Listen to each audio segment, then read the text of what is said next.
세종시 첫 초중통합학교 설립 여부가 내년 1월 결정됩니다.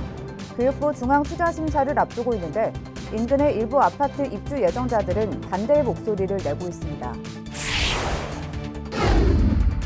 코로나19와 추운 날씨 속에서도 소외계층을 위한 김장 봉사를 펼친 대한적십자 봉사회원들의 열정 가득한 현장을 취재했습니다. 제6대 세종시 경제부시장에 권오중 전 국무총리 비서실 민정실장이 취임합니다. 양승조 충남도지사가 사회복지 현장 실무자들과 공감 토크 시간을 가졌습니다. 아산시가 안전사각지대 해소를 위해 최근 4년 동안 1,200대의 CCTV를 설치한 것으로 집계됐습니다. 시청자 여러분 안녕하십니까? BTV 뉴스 특보입니다. 세종시 해밀동에서 중학교와 고등학교를 통합한 학교가 등장한 이후 바로 옆 산울리에서는 초등학교와 중학교를 통합한 학교 설립이 추진되고 있습니다. 이런 통합학교 운영이 학년 인구 감소에 따른 새로운 학교 설립 대안으로 떠오르고 있지만 지역에서는 반대의 목소리도 만만치 않습니다. 김우순 기자의 보도입니다. 도시개발이 한창인 세종시 6-3 생활권 산울리입니다. 전체 7,600여 세대가 입주할 예정으로 2024년 캠퍼스 고등학교를 시작으로 이듬해까지 초등학교와 고등학교 각각 한 곳, 그리고 세종시 첫 초중통합학교 한 곳이 순차적으로 문을 열 예정입니다. 이 중 최근 이슈가 되고 있는 건 초중통합학교, 일명 산울 초중통합학교인데 세종시 교육청은 당초 각각의 초중학교를 설립할 계획이었지만 두 차례 연속 중앙투자심사에서 고배를 마시면서 통합학교 신설로 계획을 바꿨습니다.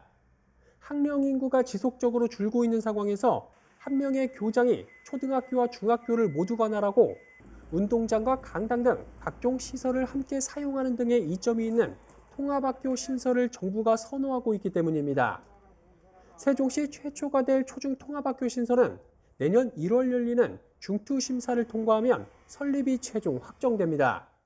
산울 초중학교는 세종시 최초로 설립되는 초중통합학교인 만큼 장점은 극대화하고 단점은 최소화하도록 교육 공동체와 고민과 의견을 함께 나누어 나가겠습니다. 그러나 통합학교 신설을 반대하는 목소리도 큽니다. 세종시는 다른 지역과는 달리 학령 인구가 늘고 있고 초중 통합 운영으로 학교 폭력 문제 등이 발생할 수 있다는 우려에서입니다. 이 때문에 일부 입주 예정자들을 중심으로 통합학교 설립 반대 탄원서도 제출된 상태입니다.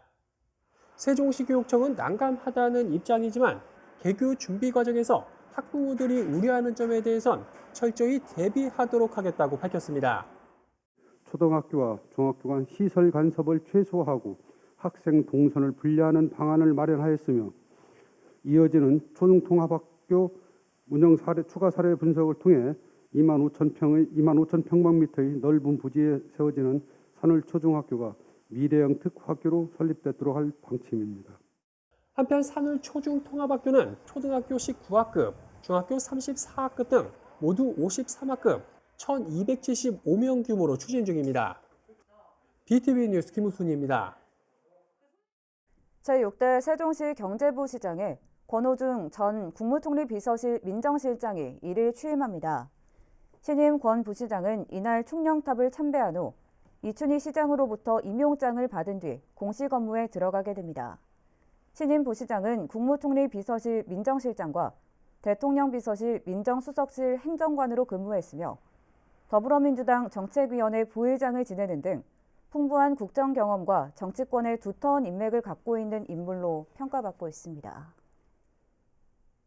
세종시가 미세먼지 고농도 시기에 대비해 12월부터 내년 3월 말까지 미세먼지 계절관리제에 돌입합니다. 시는 이 기간 동안 공공분야 선도 감축과 부문별 감축 강화, 시민 체감 향상 등 3개 분야 19개 과제에 대한 저감 대책을 추진합니다. 특히 고농도 미세먼지로 인한 비상저감 조치가 발령되면 5등급 차량의 운행이 제한되며 위반 시 과태료 10만 원이 부과됩니다. 한편 2018년부터 2020년까지 최근 3년 동안 12월에서 다음해 3월까지 세종시 초미세먼지 평균 농도는 연평균 농도 대비 43% 높은 것으로 조사됐습니다. 충청남도는 지난 29일 충남 도서관에서 도지사와 함께하는 사회복지 공감 토크를 실시했습니다. 이날 행사에는 양지사와 김명선 도의장 등 500명이 참석해 사회복지 현장 실무자들과 대화의 시간을 가졌습니다. 한편 충남은 전국 최초로 권익보호시설 종사자 인건비 가이드라인을 마련하고 사회복지 종사자 호봉제 도입을 이끄는 등 사회복지 종사자의 지위 향상을 위한 정책을 펴고 있습니다. 코로나19와 추운 날씨도 노란 조끼 입은 이들의 봉사 열정을 막지 못했습니다. 대한적십자사 봉사회원 200여 명이 천안에서 소외계층을 위한 김장 봉사를 실시했다고 하는데요. 나눔의 현장을 송용환 기자가 다녀왔습니다. 절인 배추에 빨간 양념을 넣고 쓱쓱 버무립니다. 속을 가득 채운 김치가 상자에 차곡차곡 쌓입니다. 노란 조끼를 입은 천사, 천안 지역 적십자 봉사 회원들이 한자리에 모였습니다. 비가 내리는 궂은 날씨에도 200명이 넘는 회원들이 한 걸음에 달려왔습니다. 일본과 카메룬 등 다문화 가정 이주 여성들도 손을 보탰습니다. 여러 사람이랑 이렇게 그 따뜻한 말을 나누면서 만든다는 게 너무나도 기분 좋고요. 이 김치가 또 독거노인분들이나 어려운 분들에게 다 가는 거잖아요. 그게 너무나도 마음이 뿌듯하고 기분 좋습니다. 이날 적십자 봉사 회원들이 담근 김치는 무려 13톤. 1,300상자에 담겨 천안 지역 31개 읍면동에 골고루 전달됩니다. 시에서 4천만 원과 우리 자비 1,000만 원을 보태서 5천만 원을 가지고 이 행사를 하게 된 취지고요. 이 김장 봉사는 31개 읍면동에 골고루 독거노인과 저소득층에 나눠줄 코로나19의 겨울 추위를 앞둔 이웃들에게 훈훈한 마음도 함께 전해지길 바라봅니다. BTV 뉴스 송용환입니다. 아산시가 안전 사각지대 해소를 위해 최근 4년 동안 1,200대의 CCTV를 설치했습니다. 시는 사업비 36억 원을 들여 고화질 CCTV를 설치하고 지능형 차량 번호 인식 카메라 45대를 전면 교체했습니다. 이렇게 설치한 CCTV는 통합관제센터와 연계돼 절도와 실종 등 각종 사건 사고에 활용되고 있습니다. 시는 내년에 CCTV가 없는 농촌 지역 120여 개 마을에 마을 방범용 CCTV를 확대 설치할 계획입니다. 천안시는 다음 달 10일까지 겨울방학 대학생 아르바이트생을 모집합니다. 모집 인원은 총 90명으로 기초생활수급자 등 특별선발 27명과 일반 선발 63명으로 나눠 선발합니다. 신청 자격은 12월 1일 현재 천안 지역 대학교 재학생이나 본인 또는 부모의 주소지가 천안인 대학생입니다. 근무 기간은 내년 1월 6일부터 28일까지 시청과 구청 읍면동에서 민원 안내와 사회복지 프로그램 보조 등의 업무를 하게 됩니다. 행복도시 자전거 순찰대가 도로나 인도 등에 방치된 개인형 이동장치, 일명 PM에 대한 정리활동에 나섰습니다. PM은 편의성이 높은 탓에 시민 이용 수요가 계속 늘고 있지만 보도위 무분별한 주차 등으로 시민들에게 보행 불편을 야기하고 있는 상황입니다. 이에 따라 세종시는 행복도시 자전거 순찰대와 시민들이 PM을 올바르게 이용할 수 있도록 지난 1일부터 주차 질서 확립을 위해 안전 요원 활동을 확대하고 있습니다. 한편 세종시는 PM의 무분별한 주정차에 따른 민원 해결을 위해 도로교통법을 토대로 한 불법 주정차 PM 견인조례 제정을 준비 중입니다.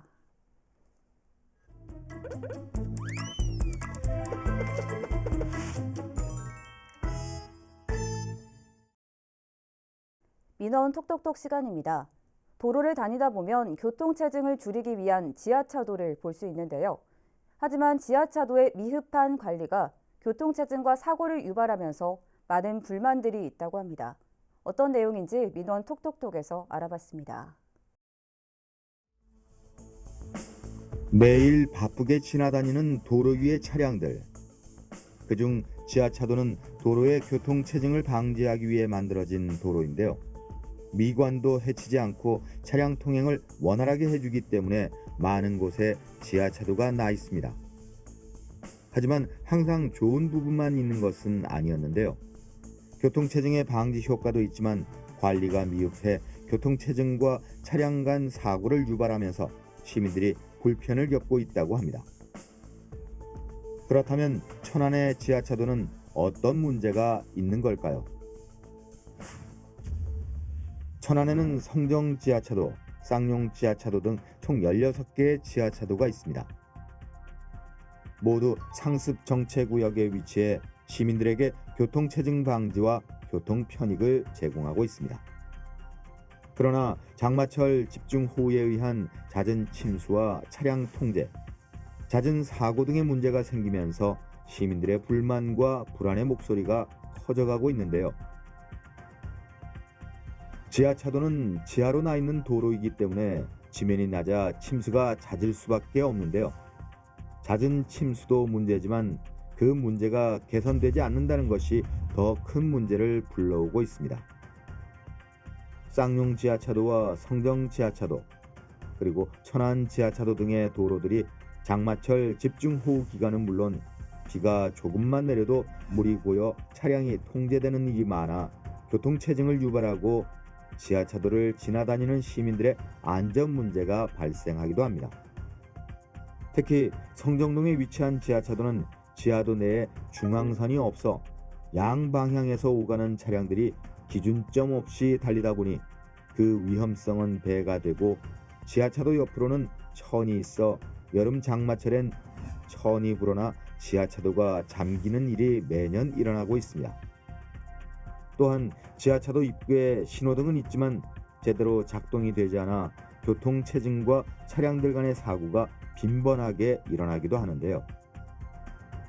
설상가상으로 지하차도 천장에서 발생하는 누수 현상으로 시민들의 불안감은 더해져만 갑니다.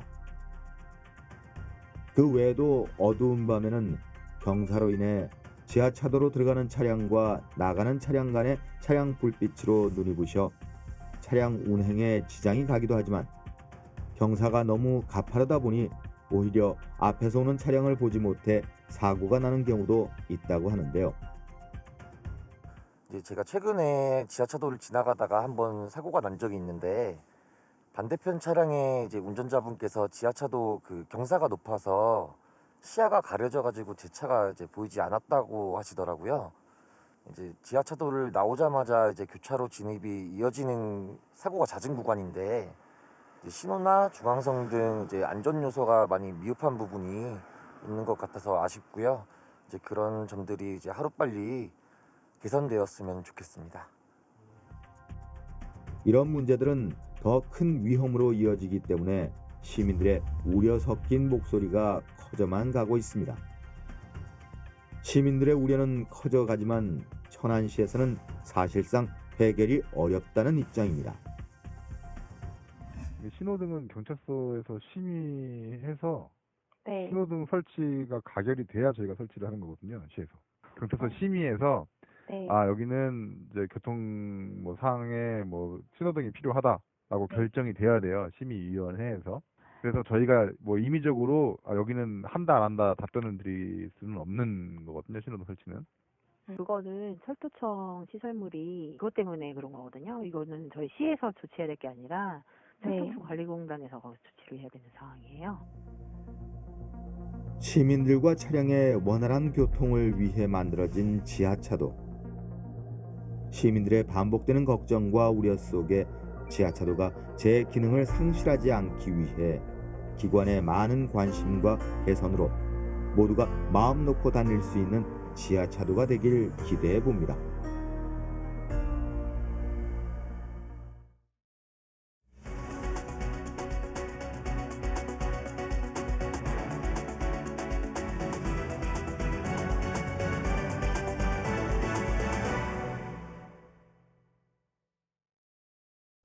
국립축산과학원 축산자원개발부, 일명 성안 종축장 이전이 추진되고 있죠.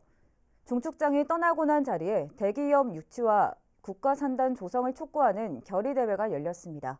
송용환 기자의 보도입니다. 여의도 면적 1.5배에 달하는 성안 종축장. 지난해 11월 사업 착수의 마지막 관문인 예비 타당성 조사를 통과했습니다. 총 사업비 7,700억 원을 들여 오는 2027년까지 전남 한평으로 이전할 예정입니다. 성안에 종축장이 들어선 지 105년 만입니다. 이제 남은 건 종축장이 떠나고 난 자리를 무엇으로 채우냐입니다. 천안시는 이곳에 국가산단 유치를 희망하고 있고 박상돈 시장은 후보 시절 4차 산업혁명 전진기지를 건설하겠다는 공약을 내놓은 바 있습니다. 이런 가운데 종축장 인근 주민들로 구성된 종축장 이전개발 범천안시민추진위원회는 창설 26주년을 맞아 정부의 대기업을 기반으로 한 국가첨단산업단지 조성을 촉구하는 결의대회를 열었습니다. 코로나19 상황에서도 주민들은 뛰어앉기를 하며 600석이 넘는 객석을 가득 메우는 등 종축장 이전에 따른 개발 기대감을 내비쳤습니다. 4차 산업 세계 초인류 대기업을 유치하고자 합니다. 그리고 127만 평 외곽 주변부를 주거단지, 상업단지, 위락단지 등 신시가지 뉴타운을 건설해서 우리 천안을 획기적으로 천지개벽시키고자 하는 것이 우리 주민들의 소원이고 바람이고. 한편 종축장 이전 부지인 전남 한평에서는 토지 보상과 본설계를 거쳐 오는 2023년 이전 시설 착공에 들어갈 계획입니다. BTV 뉴스 송용환입니다. 옛 동남구청 자리에 들어선 고층 아파트 최상층에 스카이라운지 천안 타운홀이 문을 열었는데요. 개관한 지 한 달이 안 됐는데도 벌써부터 입소문을 타고 인기를 끌고 있습니다. 송용환 기자의 보도입니다. 탁 트인 시야로 천안 시내가 한눈에 들어옵니다. 천안역을 비롯한 원도심 한복판이 발밑에 펼쳐집니다. 시내 전경을 배경으로 미술 작품도 전시돼 있습니다. 높이 204m, 아파트 46층과 47층에 들어선 천안 타운홀입니다. 평일 낮 시간에도 천안시가 직영하는 카페는 빈자리가 없을 정도로 북적입니다. 최근에 생겼다고 해서 와봤는데 확실히 높은 데서 보니까 경치도 되게 예쁘고 밤에 오면 더 예쁠 것 같아서 자주 올 것 같아요. 타운홀은 동남구청 사부지 복합개발 도시재생 사업의 하나로 원도심의 랜드마크 조성을 희망하는 주민 의견에 따라 조성됐습니다. 지난 4일 문을 열었는데 주말에는 하루 400명이 넘게 찾고 있습니다. 주말에는 평균 400명 정도의 우리 시민분들이 타운홀을 찾아주시고 계시고요. 앞으로도 시민 여러분들이 많이 찾을 수 있는, 그리고 사랑을 많이 받을 수 있는 그런 공간으로 거듭날 수 있도록 더 노력하겠습니다. 시는 앞으로 47층은 카페와 테라스 등 휴식 문화 공간으로, 46층은 각종 토론과 회의 공간으로 시민들에게 개방할 계획입니다. BTV 뉴스 송용환입니다. 천안시가 12월 1일부터 실내 배드민턴장의 운영을 재개합니다. 실내 배드민턴장은 올해 2월부터 코로나19 중부권역 예방접종센터로 운영돼 시민들의 이용을 제한했습니다. 코로나19 백신 접종 완료 시민만 입장 가능하며 출입명부 작성과 체온 측정, 마스크 착용을 해야만 이용할 수 있습니다. 아산시가 12월 20일까지 내년도 정부 보급종 벼종자를 신청받습니다. 아산시는 내년에 조생종 2개 품종과 중만생종 6개 품종 등 모두 8개 품종 20만 1,300kg의 종자를 공급할 계획입니다. 신청을 희망하는 농업인은 오는 20일까지 읍면동 행정복지센터로 신청하면 되며 종자 보급은 내년 1월에서 3월 중 지역별 농협을 통해 이뤄지게 됩니다. 한편 올해 생산된 정부 보급종 공급 가격은 공공비축 및 수매 가격 확정이 끝나는 12월 중 고시될 예정입니다. 세종시 전이면 이성산성에서 백제시대 축조된 것으로 보이는 다각다층 구조의 건물터가 지금까지 확인된 것 중에서는 가장 온전한 형태로 발굴됐습니다. 백제 문화를 이해하는 데 매우 중요한 자료가 될 것으로 보입니다. 김우순 기자의 보도입니다. 세종시 전이면에 있는 금성산 정상부에서 무너져 내린 성곽의 모습이 뚜렷하게 보입니다. 고려 개국공신인 이도가 성을 쌓고 살던 곳이라에 이름 붙여진 이 성입니다. 세종시 제4호 지정기념물로 지난해 첫 시굴 조사를 통해 삼국시대 처음 축조된 성벽임을 밝힌 바 있습니다.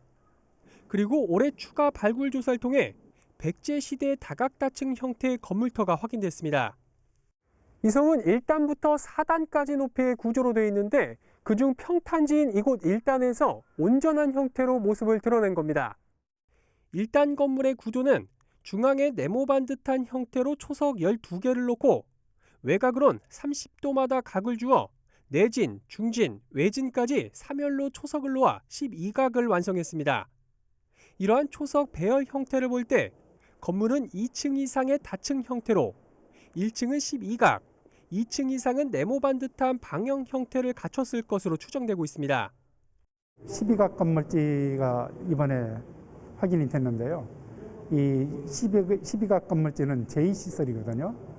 근데 이제 순천 금단산성에서도 12각 건물지가 나와서 제2시설로 돼서 국가사적으로 지정된 그런 사례가 있습니다. 그래서 상당히 중요한 그 건물지가 확인된 겁니다. 또 건물 축조 시기는 주변에서 발굴된 유물로 밀어볼 때 7세기 백제 사비기로 추정되며 향후 백제 문화를 이해하고 복원하는 데 매우 중요한 자료가 될 것으로 전문가들은 보고 있습니다. 백제 유적에서는 처음 확인되는 그러한 문양의 그 막쇠가 나왔어요. 그 막쇠의 그 형태에서 특이한 그 특징을 지니고 있기 때문에 새로운 아주 중요한 자료가 이번에 처음 나왔다고 이렇게 하겠습니다. 이 밖에도 4단의 성 가운데 2단과 4단에선 방형의 초석 건물지가 3단에선 점토를 활용한 저수시설이 있었던 점도 확인됐습니다. 이는 성내 위계에 따른 공간 구분을 의미하는 것으로 이 성이 전쟁에 대비한 목적뿐만 아니라 국가적 의례 행위 공간으로 사용됐을 것으로 추정됩니다. 산성에는 여러 가지 종교적인 시설 그리고 그 당시에 여러 가지 사회상을 알 수 있는 유적들이 확인되었습니다. 그리고 앞으로 이제 연구원에서는 그 추가적으로 그동안 이제 성벽에 대한 조사 그리고 전체 성내에 넣은 시설물들이 어떠한 역사적인 성격을 갖고 있는지에 대해서 좀 더 다각적으로 검토해 볼 예정입니다. 한편 세종시는 내년까지 이 성에 대한 발굴 조사를 마치고 국가 지정문화재 등록 신청을 할 방침입니다. BTV 뉴스 김우순입니다. 세종시가 12월 1일부터 승용전기차 100대를 추가 보급합니다. 세종시는 환경부와 협의해 국고보조금 8억 원을 추가 배정받고 지방비 2천만 원을 더해 총 8억 2천만 원의 보급 예산을 확보했다고 밝혔습니다. 보조금 신청 기간은 12월 1일부터 31일까지며 예산이 소진될 경우 조기 마감될 수 있습니다. 보조금 지원 금액은 차종에 따라 다르지만 일반 승용 전기차의 경우 최대 820만 원, 소수형 전기차는 410만 원의 보조금이 지원됩니다. 해밀동 복화 커뮤니티 센터에 세종시 14번째 공동 육아 나눔터가 문을 열었습니다. 이곳에는 놀이공간을 비롯해 2개의 프로그램실과 레고 블록존 등이 들어섰습니다. 세종시는 430여 점의 장난감을 활용해 놀이활동과 장난감 대여 서비스를 제공하는 한편 품앗이 활동 지원과 부모 교육 등 다양한 프로그램을 운영할 계획입니다. 한편 세종시는 연내 반곡동에 15호점을 개소할 예정에 있는 등 오는 2026년까지 공동 육아 나눔터를 모두 26곳까지 확충할 예정입니다. 세종 충남대학교 병원이 보건복지부로부터 사전 연명의료 의향서 등록기관으로 지정됐습니다. 이에 따라 12월부터 사전 연명의료 의향서에 대한 상담과 홍보, 등록 등의 업무를 수행하게 됩니다. 사전 연명의료 의향서는 19세 이상의 성인이 향후 자신이 회생 가능성이 없고 급속도로 증상이 악화돼 사망에 임박한 임종 과정에 직면했을 때를 대비해 생명 연장을 위한 연명 치료를 받지 않겠다는 의향을 법적 효력이 있는 문서로 작성하는 것입니다. 이상으로 BTV 뉴스 특보를 마칩니다. 시청해주신 여러분 고맙습니다.